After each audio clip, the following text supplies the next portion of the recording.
We had the Washington Commanders with a lead to win the game, an opportunity to win that game. They were up 27-21. Jayden Daniels kind of took that kind of a sack / run, but lost some yardage.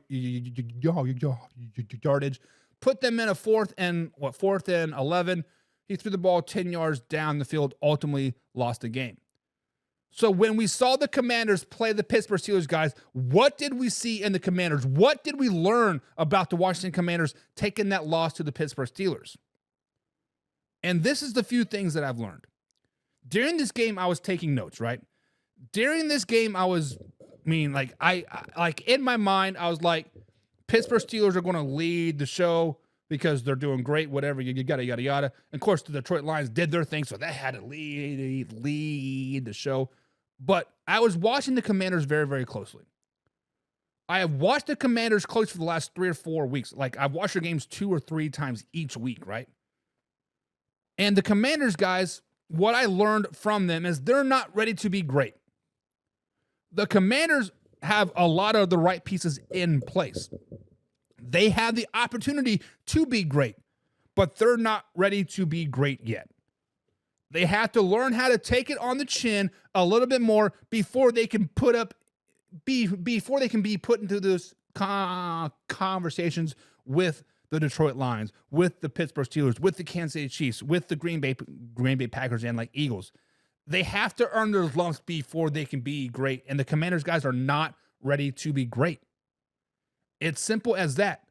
They have been playing good, if not great, football. Very, very high level of football, but they're not ready to win. They have the right pieces, but they're not ready to win. They have the right coach, but they're not ready to win. Also, the one thing I saw in the Commanders, I'm like, man, there's a lot of old heads on this team. I did not realize, I realized that Bobby Wagner was playing for the Commanders, but I did not realize, Russ and Bobby Wagner came into the league together like 12, 13 years ago.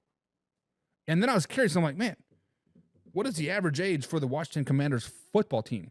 Their average age is 28.2. They are the oldest roster in the NFL. They are built to win now, but not beyond that. So second thing that I learned from the Washington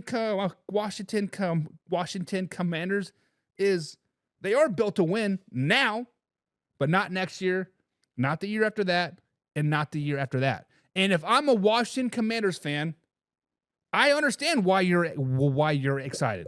We got Jayden Daniels, we got Scary Terry, the offense is looking nice, but you have to have reasons to be worried.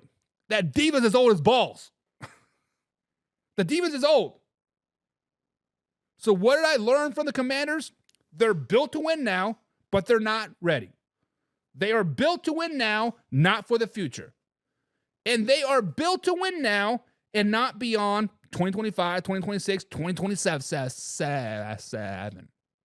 They better use that $45 million in cap space that they have, and they better get some young defensive players and draft well, or it's going to be misery for the Washington Commanders moving forward. This year has been a joyride, right? This year has been like, oh, surprise, surprise, surprise, we're here. You know what this reminds me of? Brian Daboll's first year in the New York Giants when they made it to the playoffs and they actually ended up beating the Minnesota Vikings in the playoffs. Everybody thought that season the Giants were a rebuild team. 100% rebuild. Brian Daboll's got four years to build it up. Poof, playoffs. Playoff win. Since then, they have sucked monkey dick. Washington Commanders, I can see you guys going down that same path. Dan Quinn, I can see you guys going down that same path. Jayden Daniels, hopefully you do not get the same rap as Daniel Jones, but I can see that all going down the same path. So the Commanders better draft well, better build within well, build that culture, promote within, be great, because otherwise it's going to be I see the Commanders being just like the Giants in the next couple seasons. That is what I'm learning from them. That is what I'm learning from them 100%. John says the internet is buffering. No, it's not, because I'm watching it right here on my TV over there. I can see it. Not buffering for me. John's in the chat. What's good, John? What's up? What's up? What's up? And John says a young team better keep an eye on them. They're getting better. The Commanders are getting better this season. And if they make the playoffs this season, they could potentially win a game. They're not a Super Bowl team. They're not an NFC Championship game appearance team, but they could win a game. But I have a feeling that if they do that, they're going to be just like the Giants. Just like the Giants. If the draft was today, what position are they grabbing? Well, they are 7-2. So they would be a 5th seed in the NFC playoffs because the Eagles are now the 1st seed in the NFC East. So they would be a wild card game.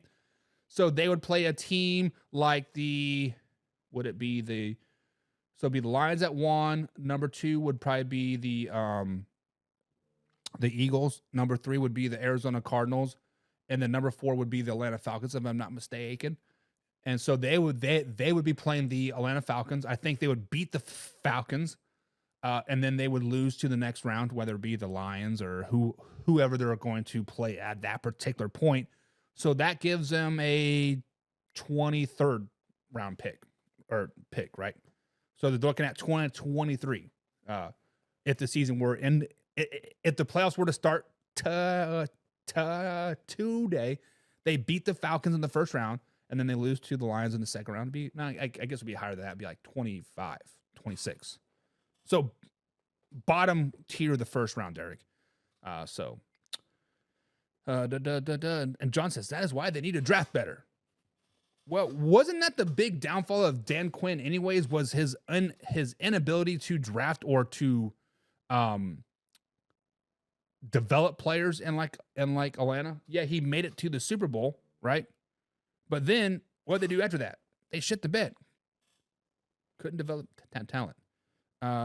They need defensive line and linebackers for sure, or old as balls. They are old as balls. They are as old as balls. Let's just be honest. You know who else is old as balls? My dad. And he just walked in the door. What's up, Pops? What's up? What's up? What's up?